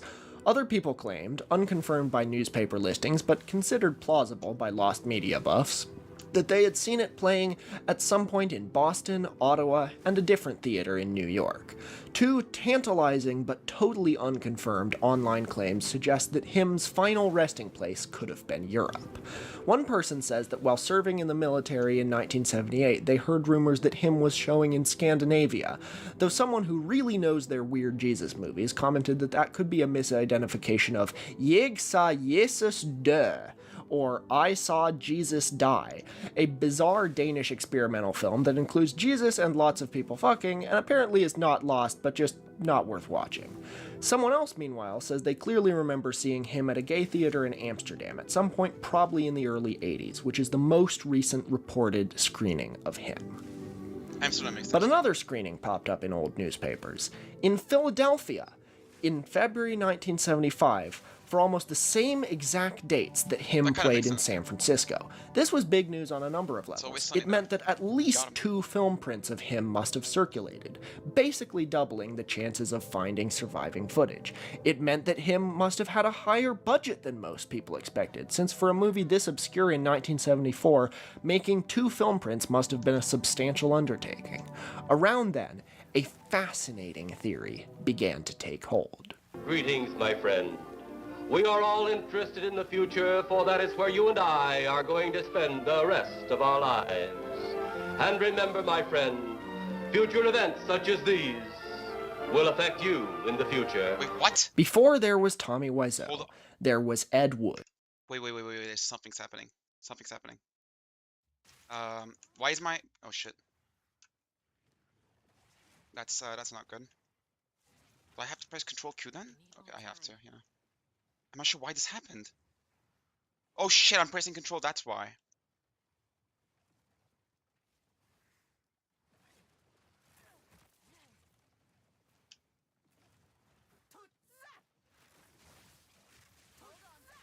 Tutsa! You're dead.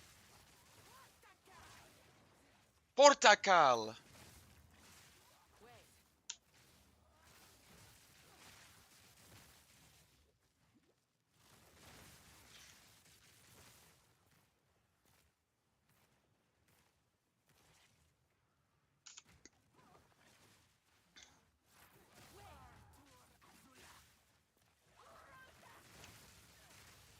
Oh wait, I know this one. That attack, I mean. It's pretty common in this game. With boss. I mean, in Path of Exile 1, Sirius does that attack, I think. And that's it. Bye-bye. Give me my spirit gem. I mean, not my spirit gem, my spirit.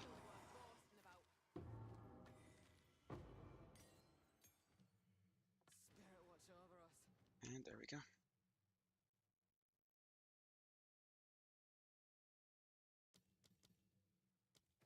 A more disgusting sight I've not seen.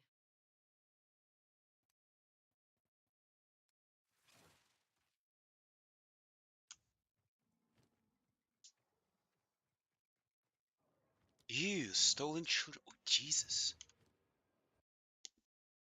The original weird creator of weird movies. Remember how I mentioned Plan 9 from Outer Space in my update video because someone thought this channel was named after Tor Johnson, the other famous Tor? Ed Wood directed Plan 9 from Outer Space. People searching for him Wait, Plan 9 noticed from Outer Space. Plan 9 from Outer Space. Wait, there's a movie called Gay N-Words from Outer Space with a hard R. Striking parallels between what we knew about the movie and details of Ed Wood's career. Ed Wood's movies were known for having bizarre scenes unrelated to the main plot that just came barreling out of nowhere, and so did him, if Al Goldstein's descriptions of seeing a cat licking a dick and a dude fucking a vacuum cleaner are any indication. What does vacuum cleaner sex have to do with queering the New Testament? Also, Ed Wood got into the adult world in the later years of his career, directing similarly high-concept stag films like 1971's Necromania, A Tale of Weird Love. Many films he's known to have directed around this time are also lost, and the Hymn Hunters weren't the first people to suggest that there are probably several Ed Wood adult flicks that simply aren't in the public record, and he directed a lot of these films under pseudonyms, some of which incorporated elements of his full name, Edward Davis Wood. Remember what the purported director of him was named? Ed D. Louis. What's more, Ed Wood was interested in depicting queer issues on screen. Give this a listen. Then comes the major surgery, the removal of the man and the formation of the woman. A woman born at the age of 24. A new life is begun. The body of the woman within begins to appear now. The world is shocked by a person who changed his sex. This is the trailer for 1953's Glenn or Glenda, another Ed Wood joint and possibly the first feature film to ever depict a trans main character, let alone in a sympathetic light. Sure, it's presented in an exploitation-y way, and in true Wood fashion, it has many, many incongruous scenes that hit the viewer like a ton of dicks, but Wood really did want to raise the profile of trans people in America with this movie. While Wood was unambiguously attracted to women himself, he also cross-dressed frequently, even in public, and said he dreamt of being reincarnated as a blonde bombshell named Shirley. He maintained that he himself wasn't trans, and honestly, despite all that, I think I agree with him. Sounds like it was more of a fetish for him, like a bimbofication thing, but it did make him sympathetic to trans people. But the bottom line is this. Knowing what we know about Ed Wood, it wouldn't be a surprise at all to learn that he directed a gay stag film about Jesus in 1974, featuring unexplained plot cul-de-sacs and herky-jerky editing under a pseudonym, and that film is now lost today. This really brought attention to the search for him. It was interesting enough when it was just the world's most blasphemous lost movie. Now, though, it turned out that it may have been a lost movie by one of the most iconic so-bad-it's-good directors of all time. But like the four nations living together in harmony, that all changed when the real Ed D. Louis was discovered. The film historian Phil Hall had the bright idea to contact Wakefield Poole, who had been a director of stag films both gay and straight alike in the 1970s, and lived through the AIDS crisis, even as it took most of the other people who were involved in the 70s New York gay scene. He had directed Boys in the Sand in 1971, a movie sometimes seen as legitimizing gay erotica on screen. Fans of Boys in the Sand included gay celebrities like the ballet star Rudolf Nureyev, and straight ones, like singer Liza Minnelli. And Boys in the Sand had premiered at the 55th Street Playhouse. If anyone alive today would be familiar with him, it would be Wakefield Poole, and he was. In fact, he claimed that Ed D. Louis, the director of him, had also been the manager of the 55th Street at the time, which Poole speculates may actually have been what led him to make him, in hoping it would bring more people to the struggling theater. From interviews with Poole and a handful of others, this much was pieced together. Louis was of Chinese descent and spoke with an accent. In fact, his last name was actually spelled L-U-I, though he spelled it like Louie Louie in America because everyone tended to misspell it that way. While he was the manager of the 55th Street Playhouse, he was not the owner of the property. That was his, quote, relative, Frank Lee, who owned several cruddy little theaters around the country, including the Nob Hill Theater in Lee's hometown of San Francisco, another venue where Him was shown. In fact, it's possible more places where Him was shown belong to Frank Lee's portfolio, or even all of them, though we can't be sure because almost all of them are defunct. Frank Lee has been described in one source as Ed Louis' uncle and in another as Ed Louis' nephew, so there's really no way to say exactly what his relation to Louis was. Louis, or possibly another person named Ed D. Louis, though the circumstantial evidence is strong, had moved to Hawaii by 1976, where he was featured by a local newspaper that reviewed some of his experimental films. Him, or anything that could be him, isn't there, but several other short art films with vaguely shocking and or sexual themes are, one of which involves him tossing a live carp onto a pile of sand to die, while another features, quote, a dark room, a nude woman, and a room full of exploding firecrackers. The article also said he studied at the New York School of Visual Arts for a while, which is interesting because it seems to validate a comment made under a blog post about him in 2012. Quote, around 1980, a teacher of mine at School of Visual Arts told me one of his students made this film as a school project and showed it at one of the quarterly review committees. So this otherwise unverifiable anonymous claim seems to have some backing in a roundabout way. The fact that comments like these are used as sources and leads in this search, though, just shows just how little we still know about him. So now it was a school project? And must we cobble everything together out of rumors? Is there a critical mass for rumors? Do we ever reach a point where you have enough interlacing rumors that they become facts? Either way, a paper trail suggests that Ed D. Louis was still alive, living in Hawaii until the 2000s. Whether he's still alive today is unknown. Another person connected with him who has definitely surfaced is Vinnie Perillo, whose late boyfriend, Gustav von Will, was the actor who played Jesus in Him. Gustav von Will was a muralist who used the moniker Tava, but none of his artworks, which were apparently graphically homoerotic, survive today. He appeared in a handful of other gay movies through the 80s, but unfortunately died of AIDS, a story all too common for people in this episode, in 1991. Perillo did provide the hungry internet with the closest thing we've ever gotten to footage from him, a single still photo of Tava, buck naked, carrying an actual-size cross down a New York street. While some of the unearthed reviews of him mentioned that this was a scene in the movie, nobody, not even Perillo himself, was quite sure whether the photo was a still from the movie itself or a candid photo from the production of it. Perillo said he and Tava didn't think much of him when it was made, never thought it would still be remembered all these years later, and certainly has no idea where one would find a copy today. While Tava played Jesus, and this has been confirmed with other people aware of the production like Wakefield Poole, he was not, apparently, the man in the ads, the ones that surfaced long before anything else was known about the rest of the movie, the man who gives a new definition to cross-eyed. That person was one Mike Folds, who had lived with Ed Louis in Columbus, Ohio, before he, Ed, and another friend moved to New York. Folds' identity has been confirmed by a few other people who were part of these social circles, as well as by Jack Holman, whose essay on him may be the most detailed work of journalism anyone's done on the film. But Folds' memory of his involvement in him is weirdly sparse. While he knows the ad that said, "Are you curious about his sexual life?" had a picture of him on it, he couldn't remember if he'd actually been in Him. He could confirm that the scene of Jesus carrying the cross through Manhattan naked really happened in the movie, but couldn't remember if any of the other scenes attributed to the movie were real, and said that Him wasn't really a stag film. Quote, "It was philosophically and theologically bigger than that." He attributes the haziness of his memories to having taken a lot of drugs around then, which, given that it was the 70s in New York and he looked like Jesus, checks out. Still, Holman notes that Folds seemed to act like he was hiding something. What that could be is unknown. In 2018, a huge development showed up. A tape that could well have been him surfaced.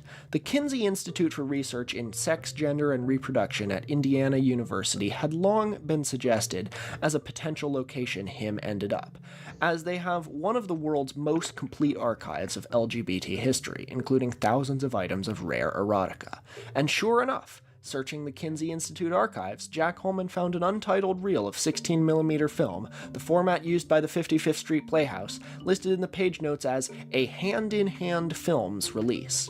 Hand in Hand Films was a tiny film distributor, so tiny that when I Google it today, the first 2 pages return me to an unrelated wedding photo agency of the same name in India. The original Hand in Hand Films was the distributor for a bunch of movies that premiered at the 55th Street Playhouse, including him, according to copyright info. What's more, the reel that Holman found from Hand in Hand Films was marked, "Why is everyone talking about him?" with a single quotation mark at the end, possibly intended to put him in quotes. This is pretty similar to some of the taglines him was marketed with, and it comes from the same obscure distributor. Holman was convinced this had to be him.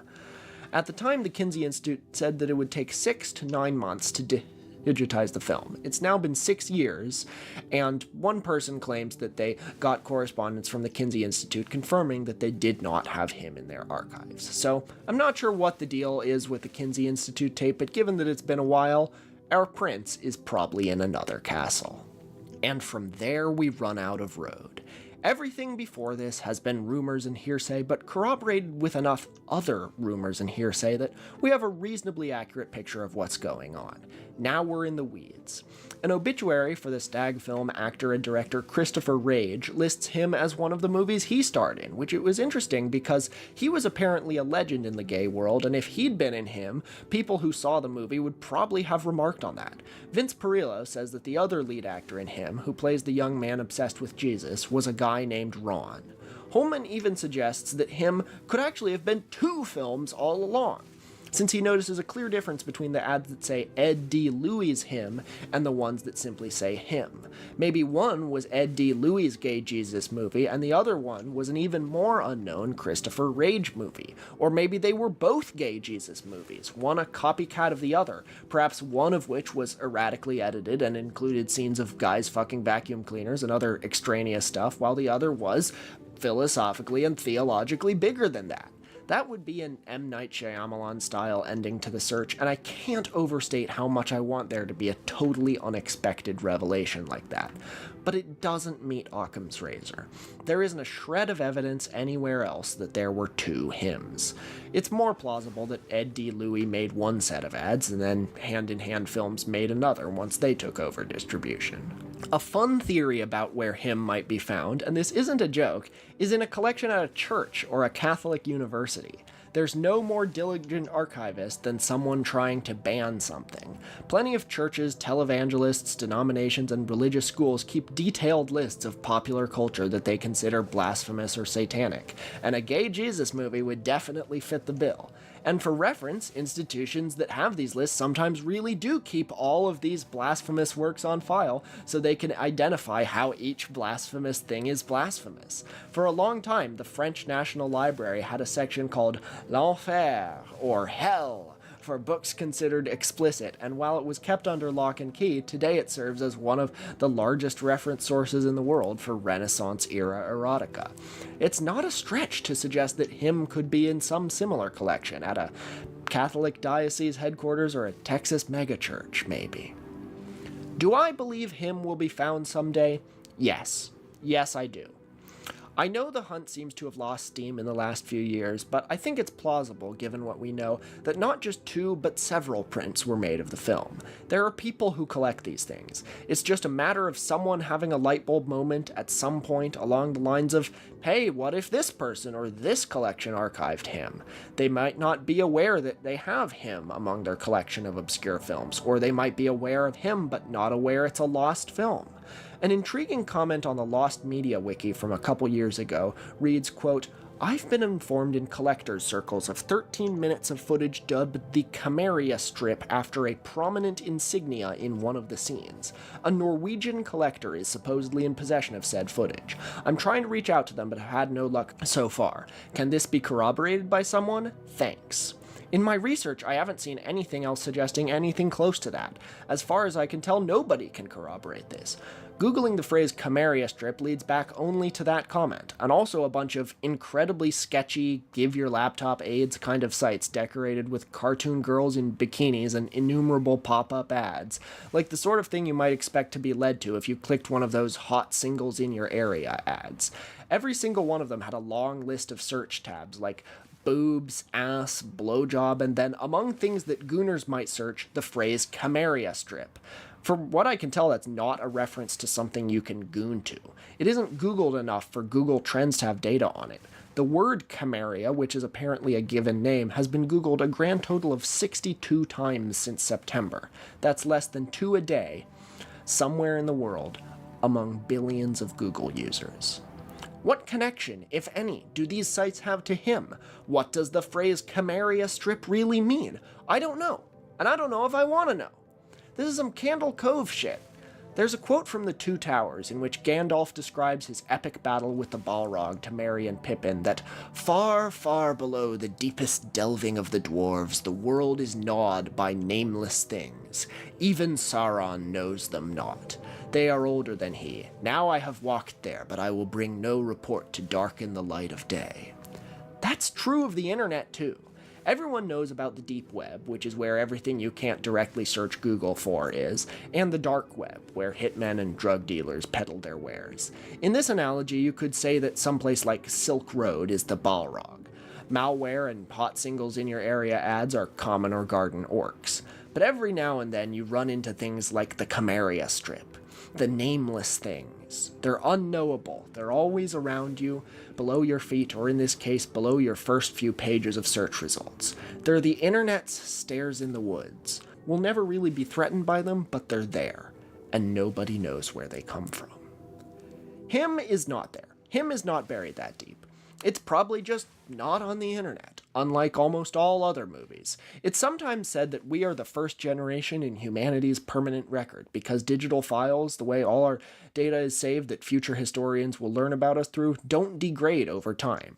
That isn't quite true, but it is true that the internet has been a boon to those who search for lost media. Once something is online, it isn't lost. And people who remember seeing particular lost movies or shows or listening to lost music can now coordinate their searches much better. With enough Adderall, the internet could recreate the contents of the Library of Alexandria. It's no wonder lost media, long thought to be unfindable, pops up online these days with astonishing regularity. 2024 has been the most amazing year for lost media in anyone's memory. Hell, when I started this channel, I used the most mysterious song on the internet as my intro because I knew nobody could serve me a copyright strike for it. Just 2 weeks after I posted my first video, it was identified as Subways of Your Mind by Fex. Wait, oh, thank you. I was looking for that fucking song.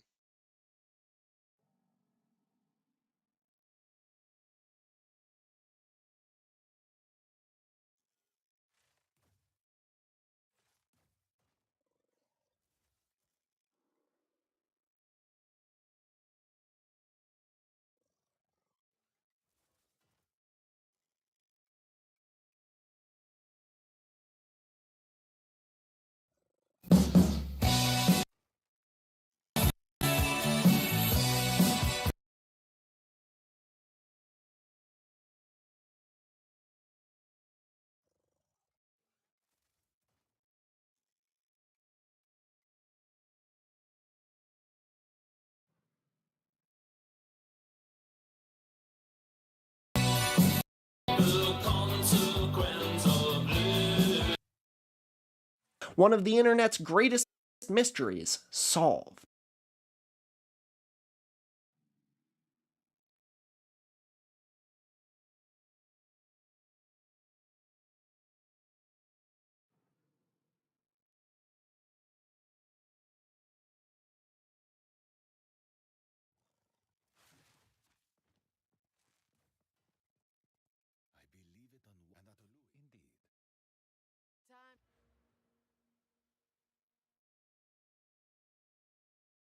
Time to change my ways.